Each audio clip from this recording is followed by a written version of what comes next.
அனைவருக்கும் இனிய வணக்கம். மேடையில் அமர்ந்திருக்கும் மாண்புமிகு நீதியரசர் ஆனந்த் வெங்கடேசன் அவர்களுக்கும், பேரூர் ஆதீனம் அவர்களுக்கும், மற்றும் எழுத்தாளர் நாஞ்சில் நாடன் அவர்களுக்கும், மற்றும் என்னுடன் இணைந்து இன்று விருது வாங்கியிருக்கும் மூத்த எழுத்தாளர்கள் குலசேகரன், குமாரநந்தன் மற்றும் பலருக்கும் அவரோடு இணைந்து விருது வாங்குவதில் மகிழ்ச்சி அடைகிறேன்.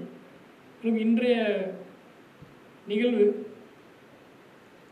இந்த தொகுப்புக்காக எனக்கு மாயப்பாறைங்கிற என்னுடைய தொகுப்புக்காக வழங்கப்பட்டிருக்கு.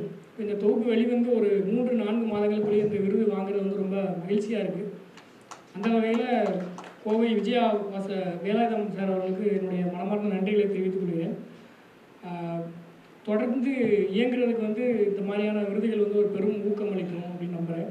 அதே போல் கவிதையை பொறுத்தளவில் ஒரு ஆரம்பத்திலேருந்தே ஒரு கவிதை வாசகன், ஸோ ஒரு நல்ல வாசகனாக இருக்கிறதுனால நல்ல கவிதைகள் எழுத முடியும் அப்படின்னு நம்புகிறேன். அதே போல் கவிதை எழுதுறது அப்படிங்கிறது ஒரு மீன் பிடிக்கிறது மாதிரி தான். நமக்கு எப்போ என்ன மாற்றம் அப்படிங்கிறது நிச்சயம் இல்லாத ஒரு ஏரியா. ஸோ அந்த மாதிரி தான் அதை உணர்றேன். கவிதை பற்றி சுருக்கமாக சொல்லணும் அப்படிங்கிறப்போ, சமீபத்தில் ஒரு கவிதை எழுத முயற்சி பண்ணேன். அது வந்து ஒரு ஒழுங்காக வரல. ஒரு தேவாலய உச்சியின் கணிதம் அப்படின்னு ஒரு கவிதை. தேவாலய உச்சியோட உயரத்தில் ஒரு சிலுவை குறியை பார்த்துருக்கலாம். அது வந்து ஒரு கூட்டல் குறி போல் இருக்குது. அந்த கூட்டலுக்கு முன்னாடியும் பின்னாடியும் வந்து வானம் இருக்குது. வானத்தையும் கூட்டி வானம் கிடைக்குது அப்படிங்கிற மாதிரி ஒரு கவிதை எழுத முயற்சி பண்ணேன். அது ஒழுங்காக அமையலை. ஒரு மொழியும் உணர்வும் சரியான விதத்தில் இணைகிறப்போ அந்த கவிதை வந்து கட்டமைக்கப்படுது அப்படின்னு நினைக்கிறேன். இதில் ஒன்று தவறுனாலும் வந்து கவிதைக்கான விஷயம் வந்து ஒழுங்காக அமையறதில்லை. அதே போல் இந்த தொகுப்பு வந்து நிறைய பேர்த்துக்கு நன்றி சொல்லணும். இப்போ இந்த தொகுப்பு வெளியிட்ட வந்து எஸ் ராமகிருஷ்ணன் அவர் வெளியிட்டார். ஸோ அவர் இந்த தொகுப்பு வெளிவரதுக்கு முன்னாடியே வந்து இந்த கவிதைகள் ஒவ்வொரு இணையதழ்களையும் வர்றப்பையும் அழைத்து பேசினார்.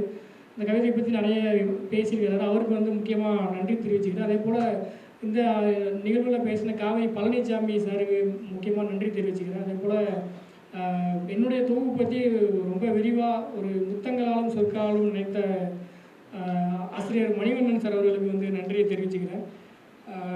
அதே போல் என்னுடைய குடும்பத்திலிருந்து வந்திருக்கிறாங்க, சகோதரியாக வந்திருக்கிறாங்க. அதுபோல் என்னுடைய அம்மா, மனைவி, குழந்தை எல்லாருக்குமே நன்றியை தெரிவிச்சுக்கிறேன். இந்த தொகுப்பை ஒட்டி இது வெளிவரதுக்கு தொடர்ச்சியாக அதை பற்றி பேசிகிட்டு இருக்கிற தமிழ் இலக்கியவாதிகள் நிறைய பேர் இருக்கும். இதோட பதிப்பாளர் என்னுடைய நண்பர் ஸ்ரீனிவாச கோபாலன், அவருக்கு முக்கியமாக நன்றியை தெரிஞ்சுக்கிறேன். இப்போ இந்த நூல் சமர்ப்பிக்கப்பட்டிருந்து பாலாஜி ராஜு நண்பர் அவருக்கு. அதே போல் மலையாளத்தில் இந்த கவிதைகள் இது எடுத்துகிட்டு போன கவிஞர் ராமன் மாஸ் அவர்களுக்கும், கவிஞர் இசை இதை பற்றி ஒரு கட்டுரை எழுதியிருந்தார், அவருக்கும் இந்த நேரத்தில் என்னுடைய நன்றியை பதிவு பண்ணிக்கிறேன். ஒரு கொண்டாட்டமான மனநிலை இன்றைக்கி இந்த நிகழ்வுக்கு வந்தது. அதான் இனிமேல் தான் வந்து நிறைய எழுதணும் அப்படின்னு நினைக்கிறேன். ஏதோ ஒரு ரொம்ப வயசான மாதிரி ஃபீல் ஆகுது இதுக்கு வந்ததுக்கப்புறம். இந்த மாதிரி நிறைய சொல்கிறாங்க. இனிமேல் நிறைய எழுதணும் அப்படின்ட்டு ஆசைப்படுறேன். அனைவருக்கும் நன்றி.